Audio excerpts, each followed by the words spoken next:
আসসালামু আলাইকুম। নানু বাড়ির অনেকগুলো ব্লগ আপনাদের সাথে শেয়ার করেছিলাম। আজকে চলে এসেছি সারাদিন রান্নাবান্না খাওয়া দাওয়া করার পর বিকেলবেলা আমরা খালামণিরা মিলে আম্মুরা মিলে সবাই মিলে চলে গিয়েছিলাম মাহফিলের মেলায়। সেখানে গিয়ে প্রথমে এই বড়ইগুলোতে আমার চোখ পড়ে, কারণ অনেক দিন পর আমি এই বড়ইগুলো দেখতে পেয়েছি। এটা আমার খুবই পছন্দের একটা খাবার, তাই এখান থেকে বেশ কিছু বড়ই আমরা কিনে নিলাম। এরপর সব কিছু আমি ঘুরে ঘুরে দেখছিলাম। আর আমার ছেলে তো আইসক্রিম খাওয়ার জন্য বায়না করছিল, আর শীতের মধ্যে বাধ্য হয়ে ওকে নিয়ে দিয়েছিলাম, কিন্তু ও একটুও খায়নি, ফেলে দিয়েছে। পরে এদিকে সবাই মিলে আমরা কেনাকাটা করছিলাম একটু। সত্যি কথা বলতে গেলে এই জিনিসগুলো কিন্তু আমাদের ইমোশন। কিনবো না করেও বেশ কিছু আহ, মাথার ব্যান্ড এবং হিজাব পিনগুলো কিনেছিলাম। এরপর এই যে মেয়েদের আরেকটা ইমোশনের জায়গা, সেটা হচ্ছে হাতের চুড়ি। যদিও আমি এখান থেকে চুড়ি নিইনি, তবে চুড়িগুলো দেখতে আমার কাছে বেশ ভালো লাগছিল। তবে এই দোকানের থেকে পাশের দোকানের কালেকশনগুলো অনেক বেশি ভালো ছিল।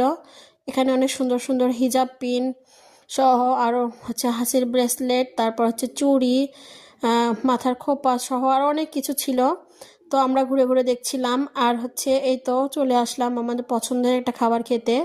এটা কদবেল মাখা, আমার তো ভীষণ ভীষণ পছন্দের। এখানে আমরা সবাই একটা করে কদবেল নিলাম। এরপর চলে এসেছিলাম ঝালমুড়ি খেতে। এখানে এই ভাইয়াটার ঝালমুড়ি বেশ ভালোই লেগেছিলো আমাদের কাছে খেতে।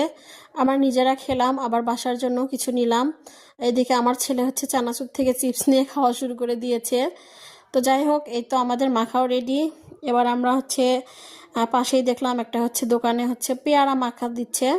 আমার ছেলের আবার পেয়ারা মাখা ভীষণ পছন্দ।